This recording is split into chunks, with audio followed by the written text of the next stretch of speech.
So, hello everybody. Hello. Welcome. I'm Valerie. And it's Sheila. And we are Today's Litches. And that's Lady Bitches. We're Right? pretty good at it. So we've been told. It changes, but yeah. Yeah. As long as we're not bitchy at the same time. No, sometimes it's all right. True. We can be bitchy at the same time.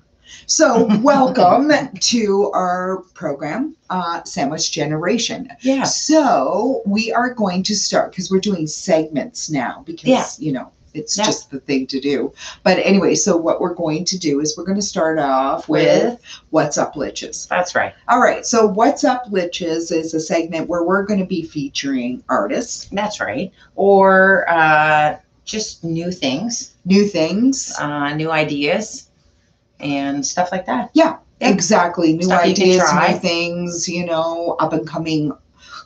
Something that piques our interest. Right. Anyway. So, and hopefully it piques yours too. At the same time. So sometimes it might be a product or something that we're totally cool with.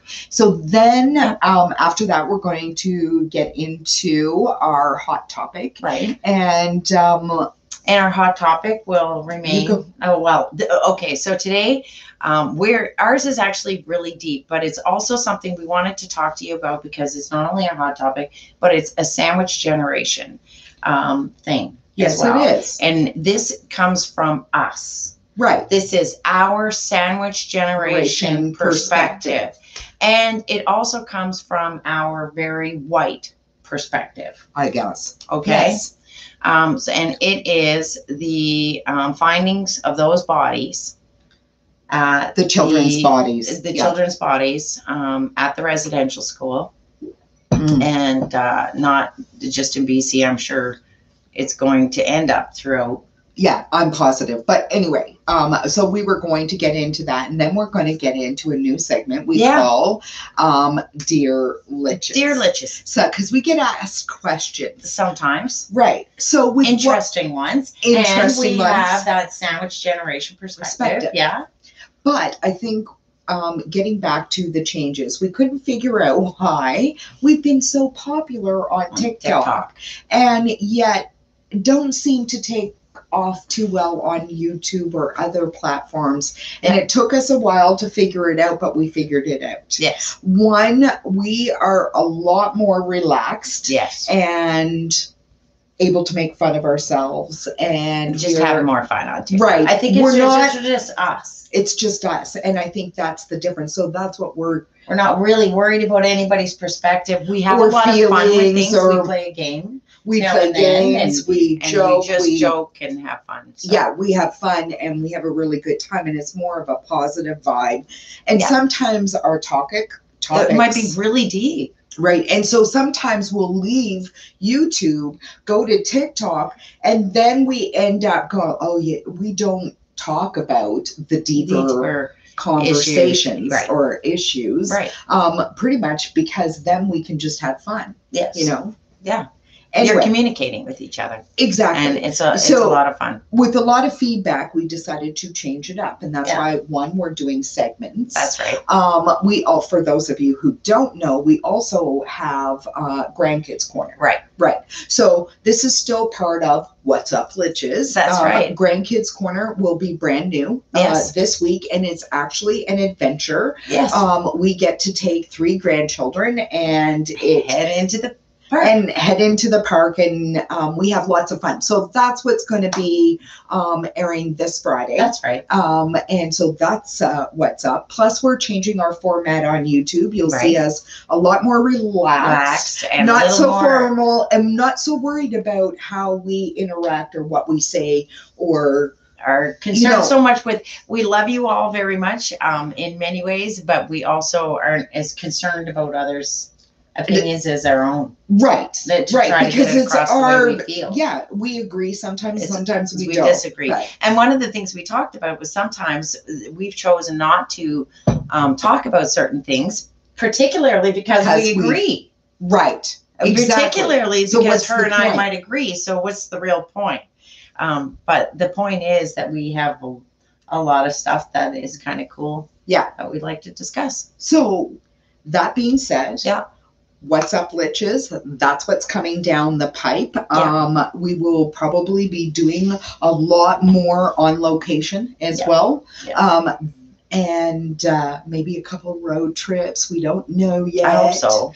Anyway, but we wanted to anyway. We want to, and I think that's something that we can accomplish. Yeah. So that being said, and then on top of that, we're getting back into our blogs again. Yes. What we're doing is we're going to tone it down. Instead of like 5 blogs a week, we're going to do one each. That's manageable in our world at this time. At this time. So we're going to. That might change in the future, but right now, that's what's manageable. That's what's manageable right now. So, and we are bringing TikTok to YouTube as far as having some fun. Have some fun. Yeah. Right. And making it about more on the positive. And yes, there might be deep topics. We're going to have a lot of them. Segue into one right now. And we're going to mess up with words all the time. Yeah. And say the wrong things. Yes. And technology isn't always our friend, but we'll get by it. Yeah. So and we're still going to have fun with it. So moving on to that segue we're talking about was how do you go from having a positive vibe into this conversation of First Nations people and what they've gone through and how horrible we're all feeling, and just knowing as a parent that as a white mother and grandmother, as a grandmother, and daughter, as a daughter, sister, and as a sister, and as friends. Right. It touched me really deeply. But it touched everybody. But here's what we decided. I'm so sorry. Here's what we decided we were going to do. Yeah. We can't speak at all for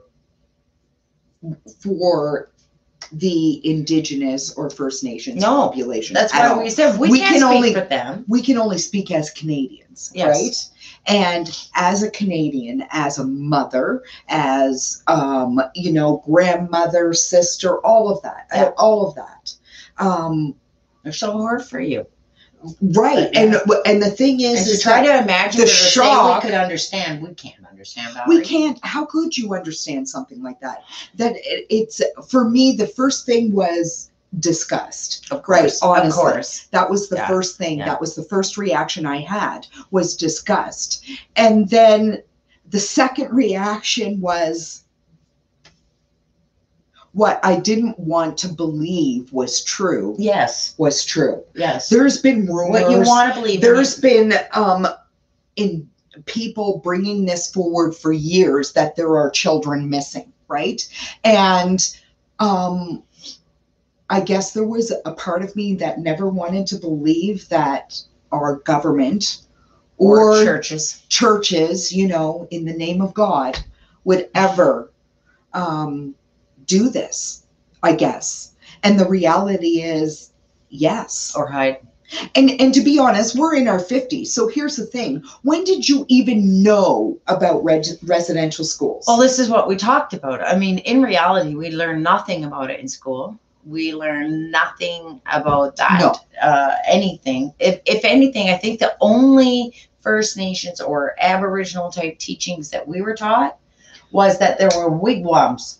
Right. And teepees. And I mean, I do remember vaguely. I think we did doing a year on. I'm just being honest, right? Indigenous. Anything. I do remember. And I think it was like grade 8 or 9 or something like that. In our social studies or I don't know what it was. It could have been geography, social studies. Something but here's the issue. I mean, we talk, as she was saying, and it's the same thing as, leading into all of this, the Edmonton former Eskimos have now changed their name to the Edmonton Elks. And it's a respect factor. Totally get it. Yeah. And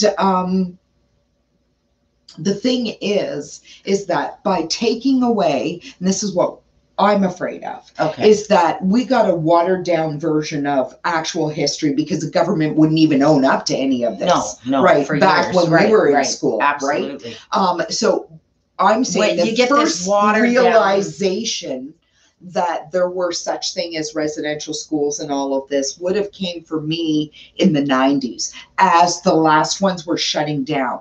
right? That's kind of I when think I might have been in closer. Yeah, maybe in the late 90s.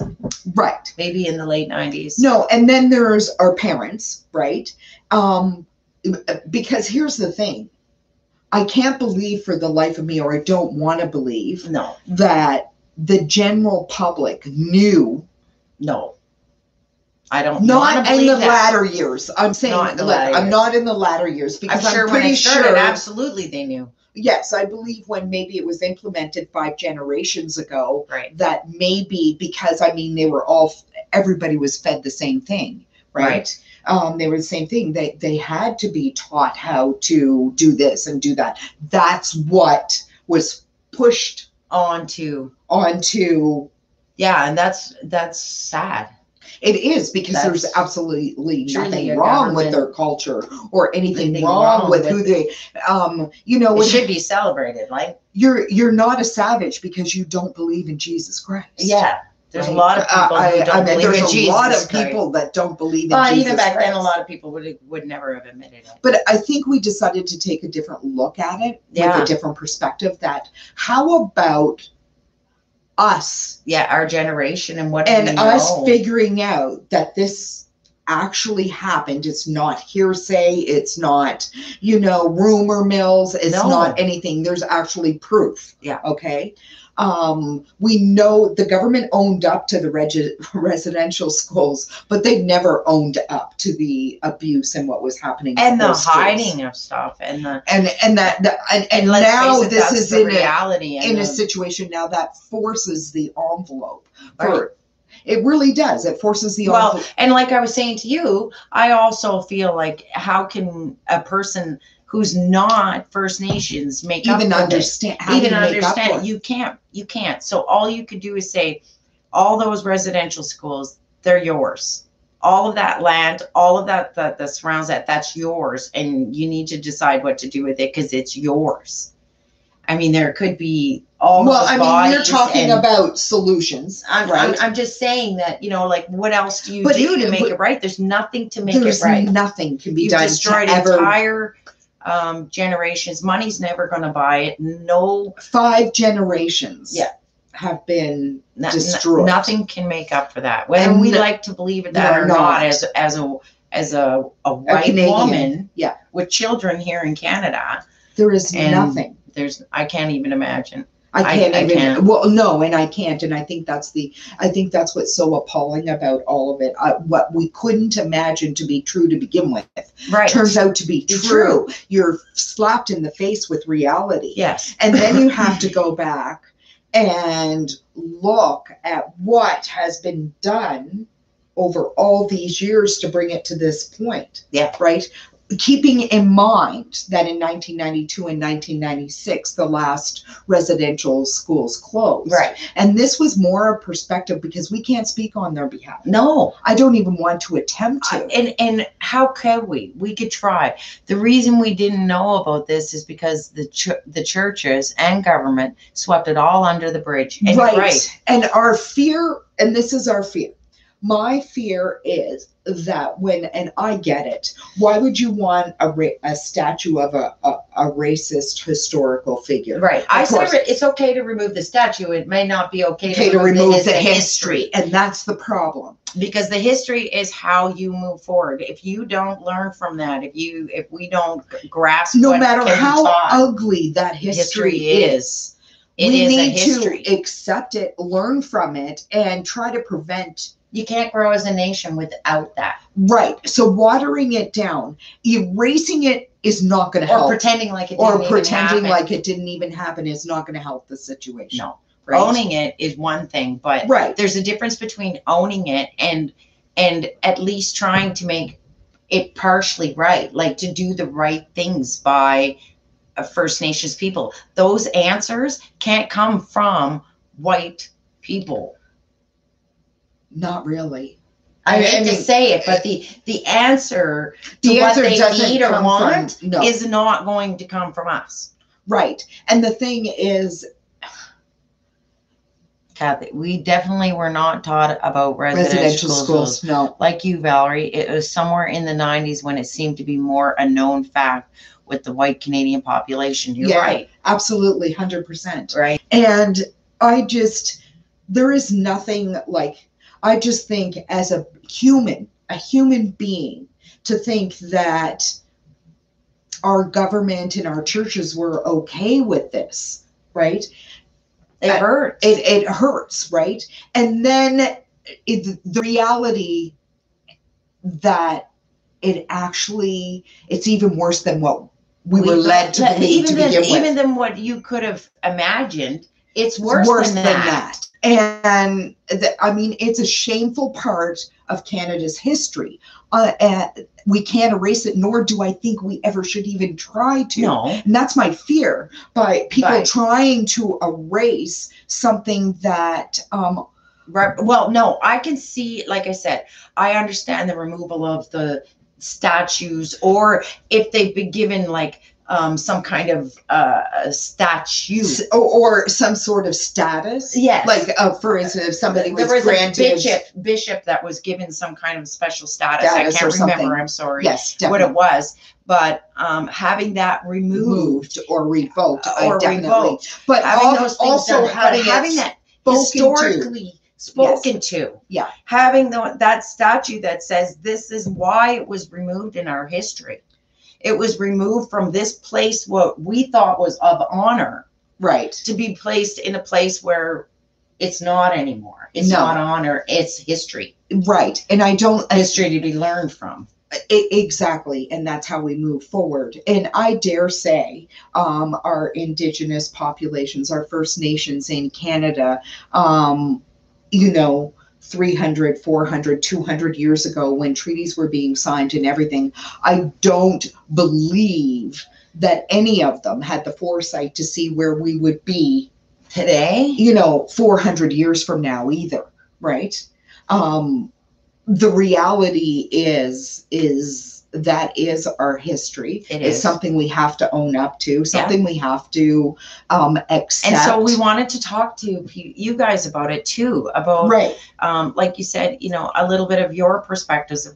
I understand that we weren't taught this, but now it's slapped us all in the face, and it's time to learn as much as we possibly can to educate ourselves, yes, our children, and everything else about, and the reasons why these things can't happen, and why taking away people's cultures. And well, I had said earlier about one of the things that we really try to fall short of is a lot of controversy, because that can end you up in a lot of trouble. But we don't need controversy in our life. We got enough of our own. Exactly. Right. But on the other hand, I think the controversial part is trying to put together solutions and trying to fix something that we have no lack of understanding. Like we lack the understanding. We lack the understanding. Where it's coming from. That's why I said us answering those questions is ridiculous. Asking the question, that's what we need to do.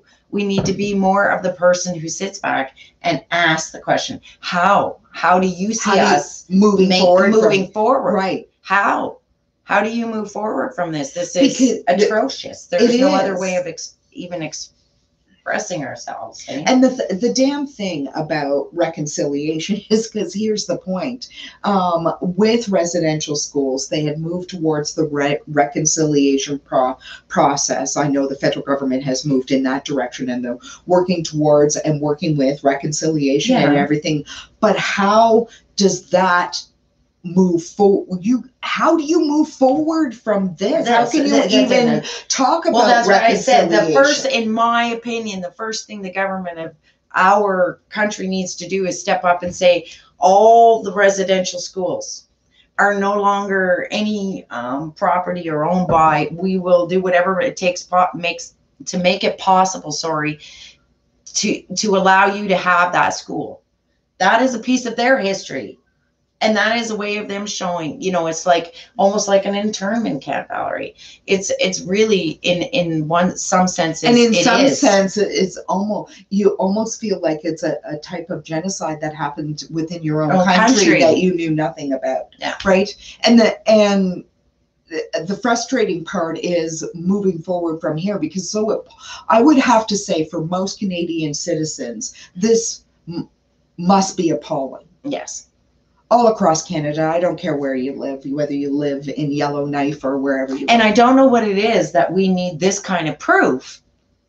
No, because First Nations people have been screaming about this for years. This had been taking place. Been hidden. And even though, I mean, and they've said that, you know, they know that some of these deaths and that have been reported are like scarlet fever and different right, but small not all. I'm sorry. Right. Yeah. They said they understand this, but it's not the point. These are their children. Right. Their legacy, their families. Yeah. And it's sad. Yeah. It really is. And anyway. So what do you guys, how do you think we could even start? Is there even a start button? Is there something we can start by saying sorry? Yeah, I know, but sorry. In my lifetime, I think I was 10 when they, you know, 10 or 11 or whatever. 69, I think, was one of the ones when they started really seeing atrocities happening. Right, but the reality was, so as 69, Kathy pointed out, 79, and I will say, is that this was I didn't even know like growing up, I never even knew it existed. I know. I didn't know anything about it. It wasn't until they were shutting down that I started hearing about residential schools. And I kid you not, there weren't just residential schools for Native population or First Nation, or for First Nation at all, or the Indigenous. In Nova Scotia, they even had for colored. Yeah, for Black people. Yeah. So they had, and that actually is now a heritage site. But I'm just saying, how do you? That's, I guess, what I'm saying is maybe these places need to be given back to. Give them these schools to go through and check their lands, and that's and decide with what they want to do with them. Especially if there's people, they may want to keep that. Yeah.